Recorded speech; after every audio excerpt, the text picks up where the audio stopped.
Góðan daginn og velkomin í þáttinn okkar sem að verði hér í einhverja mínútur. Eins og áður tengist umræðan með einhverjum hætti þessari bók. Þú hefur séð hana og hefur kannski jafn mikinn áhuga á henni eins og þessi sem talar. Allavega erum við að því leyti til samstiga. En þetta er það sem trúin gefur af sér, fæðir af sér. Hún bendir okkur strax á orð Guðs sem að við kannski hingað til höfum ekkert velt fyrir okkur. Og það er kannski síðasta bókin sem við vildum eignast. En er eftir trú eina bókin kannski sem við viljum eiga. Þannig verður hún umsnúningurinn algjör. Það gerðist hjá mér. Ég var svolítið bókaormur og keypti oft mikið af bókum og átti mikið af bókum. En þetta er eiginlega eina bókin sem ég les í dag, það er orð Guðs. Já, ég held ég megi segja það síðustu bara áratugi hefur það verið eina bókin sem ég hef lesið. Er ég þá ekki að fara að misvið alveg helling? Það veit ég ekkert um. Þetta er bara það sem ég valdi og ég má alveg lifa mínu lífi eins og ég sjálfur vill og tel best og rétt, alveg eins og þú. En þetta er sem sagt mitt val og fór svo að lokum að ég setti þetta í kassa, tók þetta úr hillunum og setti þetta allt saman í kassa og ég veit ekki alveg hvað var það á þessu kassu. Ég gerði ekkert með þetta og ætlaði mér ekkert að gera með þetta. En ég veit nú ekki af hverju ég hendi ekki, kannski var ég stoppaður af við það, ég veit það ekki. Man ekki alveg hvernig þetta var. En síðan þá hef ég lesið afskaplega fátt af bókum af veraldlegum toga. Það verði ég nú alveg að viðurkenna. Og fátt hef ég líka lesið af bókum sem aðrir hafa skrifað sína upplifun af Jesú. En það eru þó helst slíkar bækur sem að maður ber fyrir sig. Og það er náttúrulega bara fæðist af hinu að þú ert trúið manneskja og trúin bara kallar eftir þessu.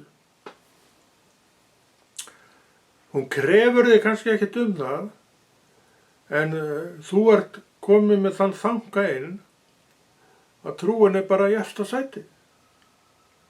Og þegar þú ert með eitthvað í efsta sæti, hvað sem það var áður, þó það væri ekki einu sinni númer 01 á listana, að þá allt í einu er það bara komið upp í töluna 10 og verður fyrir þér bara það áhugaverðasta af öllu öðru áhugaverðu. Og bókin sem við erum með hérna við hliðina á okkur, Biblían, hún svalar eiginlega öllum lestrar,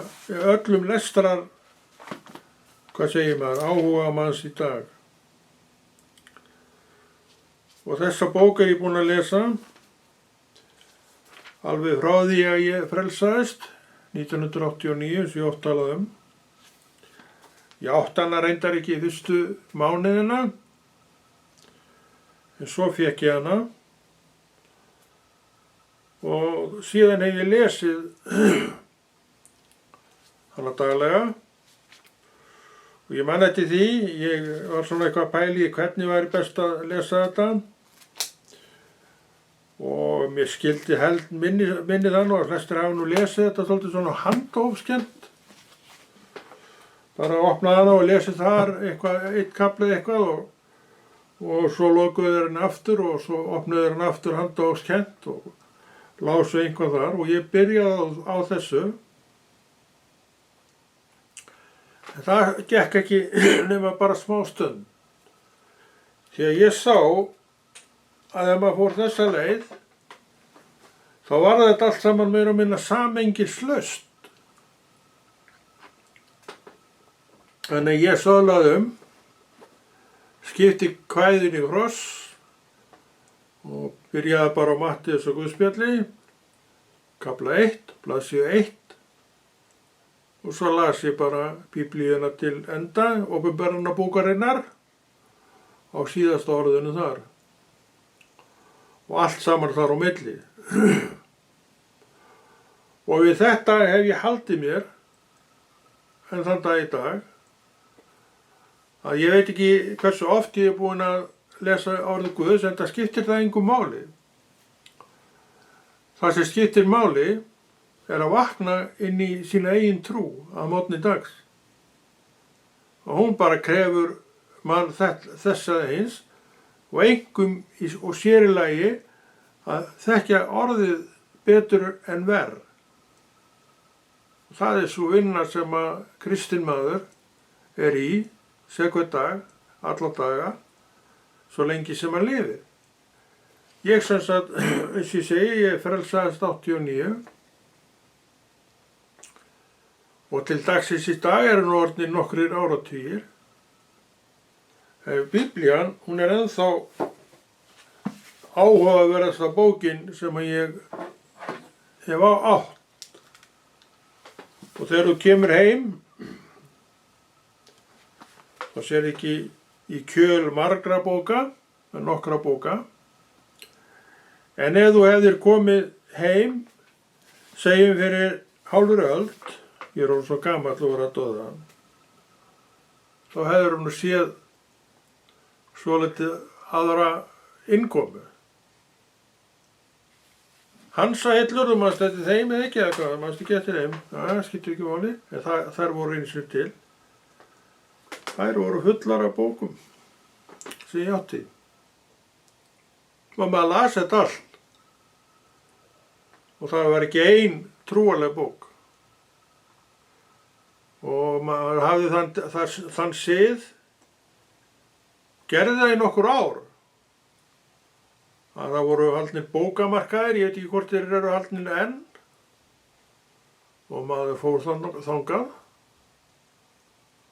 með innkaupakerru og gekk á milli borðana þar sem allar bækurnar voru og svo týndi maður í körfuna eða kerruna þar sem maður vildi lesa þann daginn, því að þetta var mjög góð leið. Því að bækurnar á bókamarkaðinum, þær kostuðu bara slikk. Þannig að þú varst að gera alveg fín kaup í bókakaupum á þessum bókamörkuðum. Og það var náttúrulega bara gert frá hjá bókaútgefendum vegna þess að þeir voru bara að minnka byrðirnar hjá sér því að og völdu þessa leið að selja þetta þá bara ódýrt til að aðeins að lækka stæðuna í búðinni. Og þetta notaði maður í mörg ár og það var töluvert traffík sem kom inn á þessa staði sömu erinda og ég. Og maður keypti þetta kannski 12-15 bækur, ekki meira en kannski það, og fór með það heim og setti þær upp í hillu. Þannig að svona með tímanum þá fylltust allar hillur. Þar voru 4 man ég, hansahillur og maður stætti þeim, sem að maður smíðaði í handavinnunni í gamla daga. Og átti þetta lengi. Handavinnan var svolítið sniðu að hún ætlaðist eiginlega til þess að maður smíðaði eitthvað sem maður getur notað bara heima. Þannig að maður smíðaði eiginlega ekkert hvað sem var, heldur eitthvað svona sem maður var svona planað af skólanum mikið. Og það voru hansahillur og svona fín vinna á því að þetta var allt saman undir kennslu farsmanns. Og þetta var sem sagt lengi bókahillan mín. Já, hálffull allavega á bókum. Og svo þegar þessi hérna kom, löngu seinna, þá smátt hurfu hinar bækurnar úr þessari hillu og þessi eina kom í staðinn.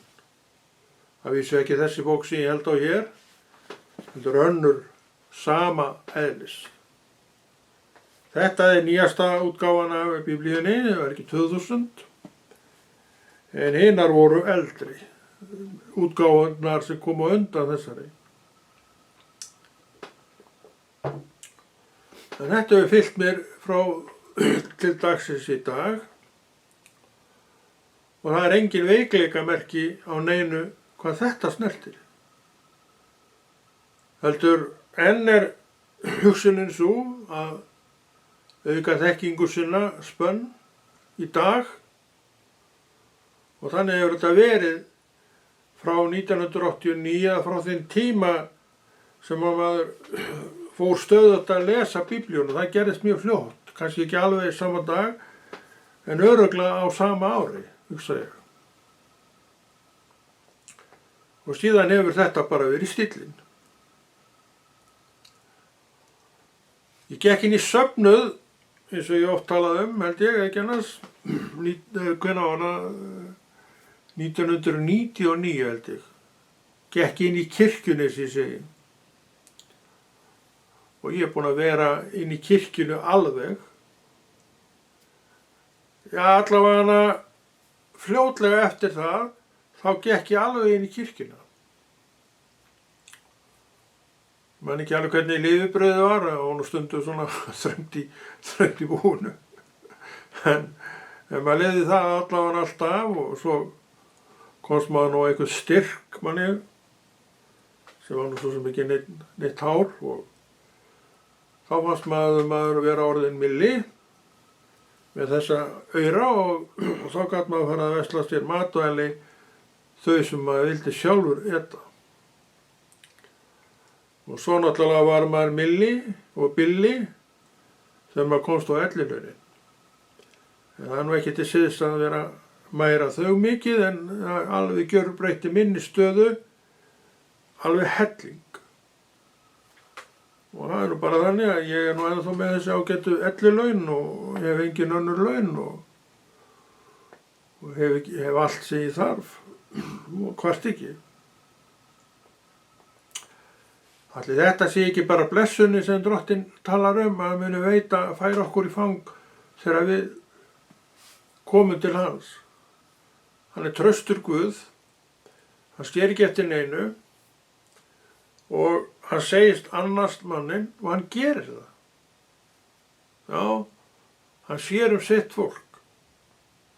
Þannig að þú, kannski eins og ég, eftir bráðum 40 ár,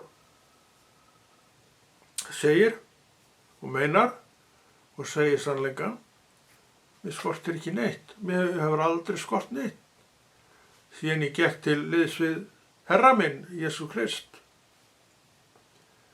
En fyrir þann tíma, þá vantaði nú ýmislegt. Og það voru þeir tímar í mínu lífi að ég átti lítinn ísskáp, fínan ísskáp. Og það var eina sem skeiði þegar maður opnaði hurðina og það kviknaði ljósið, það var ekkert í honum. Ekki svo að skilja að maður silti en þá voru aldrei neini peninga til og einu mynd til þess að kaupa þessi netti í þennan skáp, akkur ekki. Veit það ekki, það gekk nú illa að vera í vinnu, akkur ég. Ætli það ekki verið eitthvað andlegt, ég hugsa það nú. En allt saman er horfið og andlega heilsan fín. Af hverju? Jesús læknar mannin. Og ég er bara harla sáttur við mína stöðu í dag og hef verið það síðan ég gekk inn í rann Drottins og hef ekki farið þaðan aftur. Og hvert á ég að fara? Til þín? Já, hundleiðilegur og þú ert? Nei takk, ég sé bara það sem ég er. Inn í kirkjunni, innan kirkjuna fólk sem eru í raun manns líkar. Það er náttúrulega eins og það er bara blessa fólkið, en þetta er samt Guðsfólk í dag og það er mjög einkennilegt ef Guðsmaður sem játar opinberlega að vera Guðsmaður, að honum líki ekki við bræður sínar og systur í Jesú nafni. Þá er eitthvað að. Ekki í kirkjunni, söfnurinn er bara eins og hann er. Þá er eitthvað að í þessu, í hjartanu. Og þú átt trú, ég átt trú, við höfum trú, sem er alveg snillingur í að lækna þetta hérna hjá okkur, hjartað. Þannig að þetta rjáttlast allt saman af þér og ykkur fer að linda vel og betur og enginn þú sér ekkert undir iljarnar á fólki eins og kannski var, þú varst að byrja í þessu og þú sjálfur alltaf á hlaupaskónum, alltaf tilbúin. En svo hörfu hlaupaskónir og venjulegir skór komu á fætur sem setti þið á jörðina aftur. Og núna viltu ekkert fara neitt nema bara halda áfram því verki sem að Drottinn hóf fyrir þínar hendur fyrir kannski áratugum. Og það er einmitt það sem skeði hjá mér, að ég gekk inn í kirkjuna, eins og ég segi, og strax að gera það sem að ég raun og veru enn að gera. Áður en ég komst til trúar var ég mikið að skrifa og ég hélt áfram að skrifa eftir að inn í trúna kom og svo opnuðust allar gáttir þegar tölvan kom. Þegar ég var að byrja í trúni þá voru einhver tölvur og þegar maður skrifaði það þá skrifaði maður bara á A4 blaði blokk. Svo tók maður A4 blokkarblaðið og ég átti svona, til að byrja með átti ég nú bara skólaritil, en seinna átti ég rafmagnsritil sem var nú aldeilis fínt maður. Og ég færði stafina og orðin af blokkarblaðinu og yfir í prentað mál. Og þannig var í mörg ár. Og ég eignast ekki tölvu fyrir en hvenær eignast ég tölvu. Þetta er ég að Ragnar, vinur minn, hann setti saman eina tölvu fyrir mig úr nokkrum tölvum. Það er eftir 2000, það er svona fljótlega eftir 2000 og hann gerði það bara manni á gólfinu heim í stofu hjá sér og raðaði saman fínni tölvu. Og lét mig hafa hana og það var mín fyrsta tölva og ég notaði þessa tölvu í mörg ár. Og svo náttúrulega, hún var frekar lítil þessi tölva og maður var komin í þunga myndvinnslu og maður var eiginlega að sníða stakkin eftir þeim vexti. Því að myndvinnslan krefur mann vissa stærð og öfluga tölvu til að hún geti almennilega unnið þessa myndvinnslu. Og það allt saman kom og í dag er ég ennþá auðvitað með tölvur og geri þetta allt í tölvu og er með tölvu líka sem að ræður mjög vel við myndvinnslu. Það sem við erum að gera hér. Þetta er fyrsta atriðið í allir myndvinnslu. Þú situr fyrir fram að vél, eins og ég gerir núna, og þú tala við þessa vél, eins og ég gerir núna. Svo er allt hitt eftir. Þannig að þú sér mjög fljótlega, ef þú ert ekki með góð verkfæri til að vinna þetta, þá tekur þetta allt of langan tíma, hefur ekki nógan tíma. Man líkar nú samt betur við að þetta sé nú svolítið fljótir sem maður er að gera. Því að þú setur mynd í tölvu, klippir hana til þar og lagar hana til þar og svo vistar hana, þá viltu hún ekki bíða klukkutíma eftir því að hún vistist. Þannig að þú horfir líka í það og snýður tölvustakkin eftir þeim vexti. Og svo sérðu það að með öflugri tölvu þá styttist vistunartími niður í bara brota því sem það tók til að byrja með. Kannski eins og ég segi hefur maður ekki nógan tíma, hvað er maður að væla? Þó maður hafi nógan tíma sem maður reyndar hefur ekki, því að þegar þú ert í Guði, þá ertu bara í vinnu þar. Og þegar þú ert í vinnu hjá einhverjum, hvort það er Jesú eða einhver annan, þá vill hann sem vinnuveitandi að þú skilir af þér ákveðnum verkefnum. Það er einmitt það, þegar ég skrifa stíl, þá er það eitthvað verkefni sem Drottinn fékk mér í hendur. Þegar ég gerir svona þátt, þá er það eiginlega Kristur sem að ýtir mér út í þetta verkefni og gerir með mér þetta sem þú ert að horfa á. Þannig að við erum að tala allt annað efni, allt annað stað en við vorum á kannski fyrir 30-40 árum þegar við vorum að byrja í þessu. Og þess vegna, þú náttúrulega ræður alveg hvernig þú gerir þetta. Þess vegna allavega komst ég fljótt að því að talvan var að vera ákveðina gerðar og ákveðinum styrkleika. Og það kostaði þetta peninga en þú getur átt tölvu áratugum saman. Talvan sem ég er með núna, hún er orðin ábyggilega hátt í 20 ára gömul eða meira. En hún er alveg fínt afl í henni og hún stenst alveg kröfurnar ennþá. Þannig að það er allavega eitthvað sem maður þarf ekkert að velta fyrir sér hverjum degi. En svona þegar maður fór að nota þetta og fór að sjá hvernig þetta er og virkar, þá fór maður að stefna í þessa átt að eignast öflugri tæki.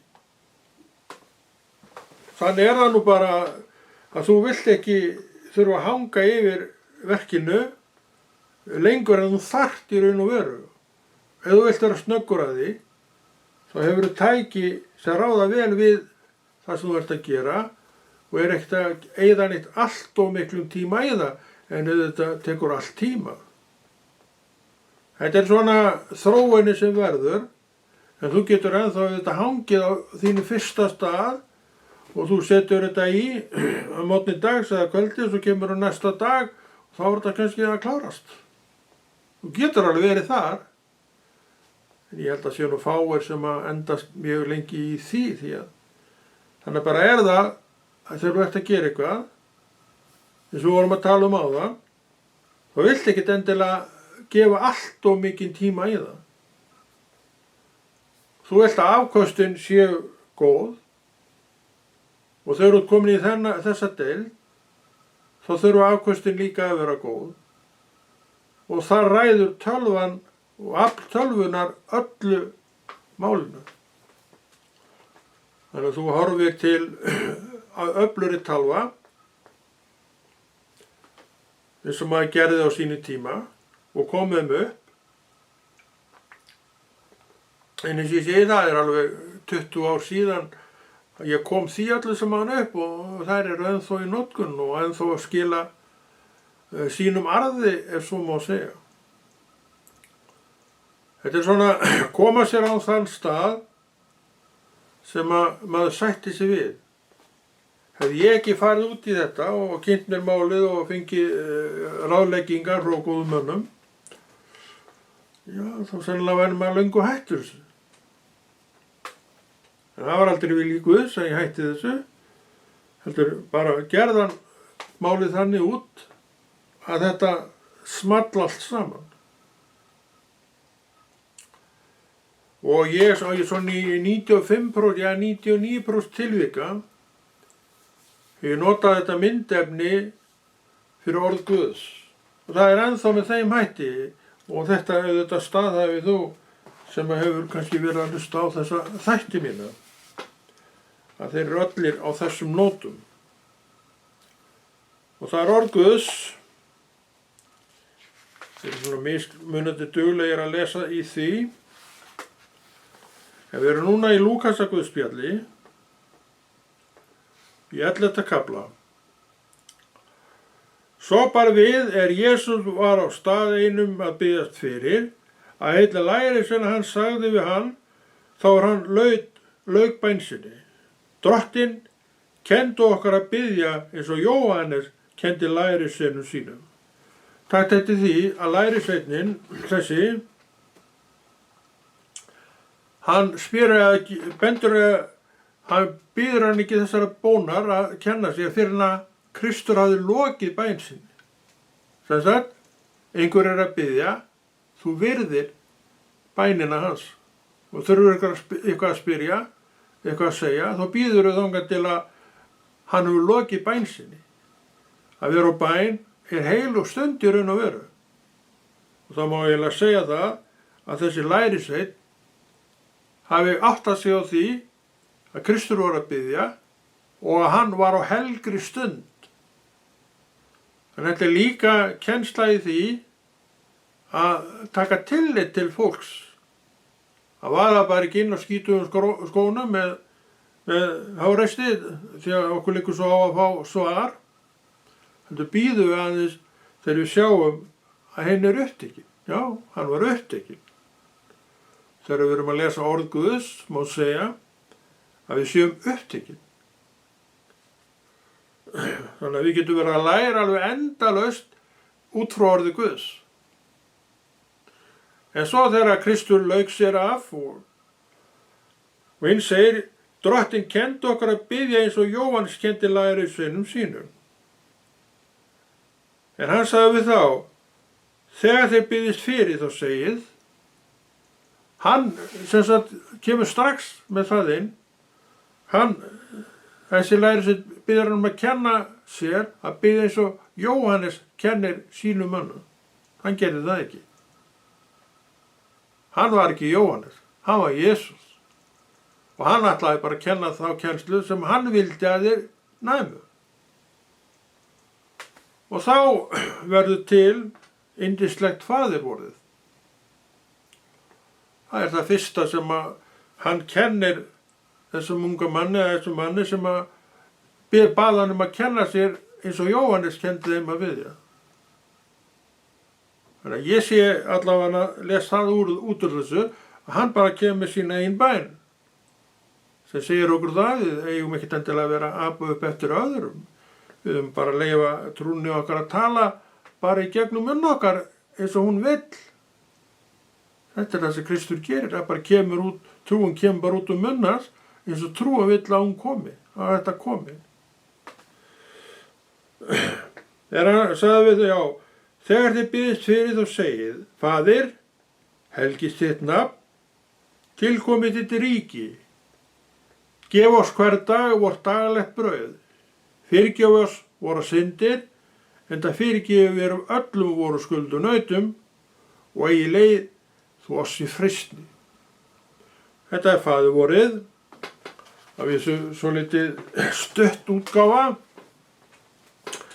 en þetta allavega er það faðirvor sem þessi maður fær til sín og sjálfsagt lærir. En svo er til lengri útgáfa af faðirvorinu en þessi, við þekkjum það, ég veit reyndar ekkert hvaðan hún er komin, en ég hef svo sem enga skoðun á því. En hérna er hún allavega mjög stutt. En þetta var það sem að Jesús vildi að þessi maður lærði. En ég held alveg pottþétt að þetta sé ekki það sem að Jóhannes var að kenna strákunum. Það kemur hvergi fram allavega að svo sé. Svona samkvæmt mínu skilningi þá er þessi orð bara beint frá hans trúar hjarta. Bara eins og þegar við tölum í okkar trú, þá er fullt af orðin sem koma bara beint frá okkar trúar hjarta. Þannig að við erum ekkert endilega uppteknir við það að flytja orða annara sem trúaðir menn. Við flytjum okkar bara eigin trúarlegu orð. Og það er það sem við eigum að gera. Þannig að við sjáum að til að trúin virki og vendi og vergi, þá þurfum við að vera í þessu alla daga. Við getum í raun og veru aldrei slakað á árvekninni hvað trúna okkar varðar. Ég veit svo sem ekkert hvernig menn gera þetta, en sjálfur hef ég ekki viljað slaka neitt á það. Ég hef reynt að útbúa þetta þannig að hver dagur sé vöxtur í trúnni frekar en hitt. Og það er náttúrulega sem að læri því strax eða fljótlega að ég þarf að bera ábyrgð á þessu sjálfur.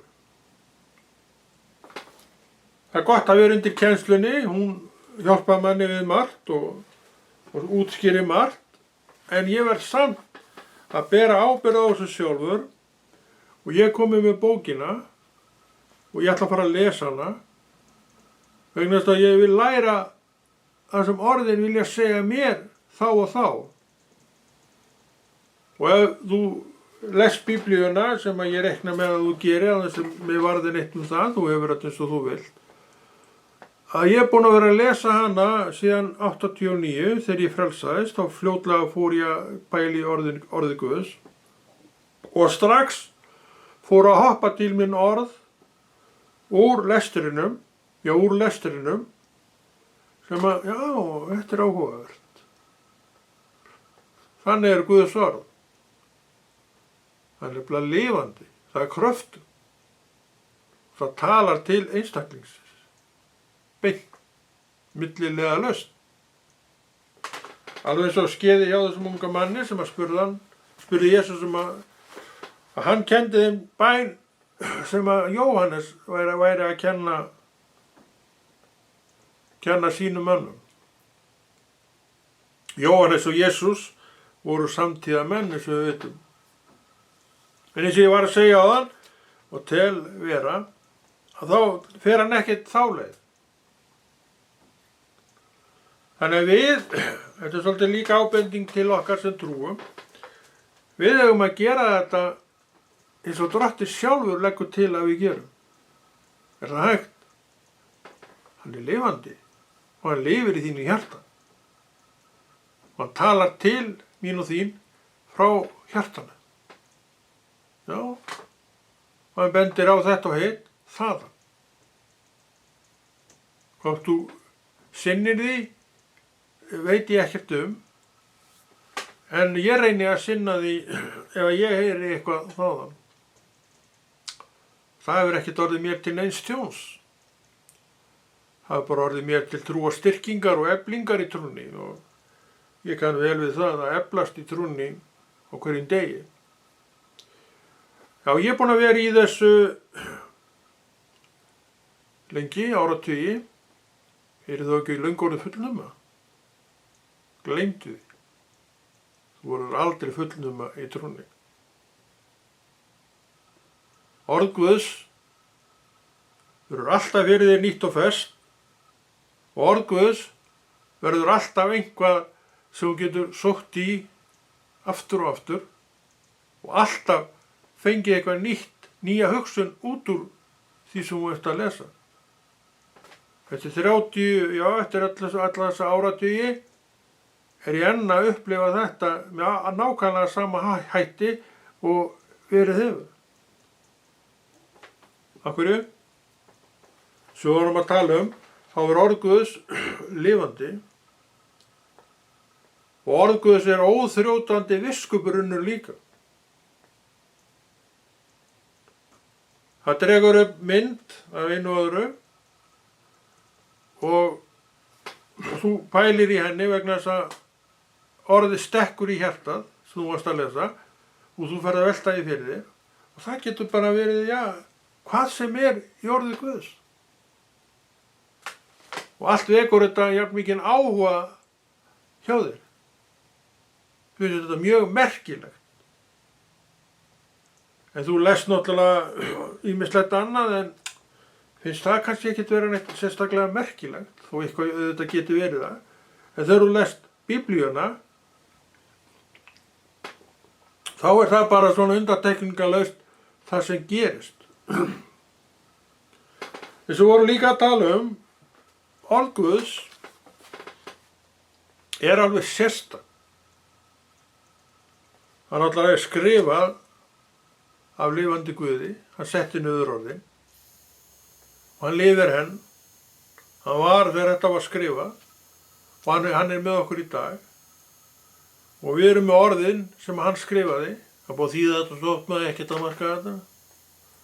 Ég tek ekki undir það, nei, ég blæs á það og ég hef ekki séð hann það sem ég er að lesa og læra og nema sér bara rétt kennsla og góð kennsla. Við erum að tala lifandi Guð sem staðfestir sig. Það er svona helsta kennsla sem maður hefur þegið. Hann staðfestir sig. Ég gerir bara minn part og ég er upptekinn oft við að nema þessi orð og upptekinn við vegna þess að ég fæ aldrei leið á því.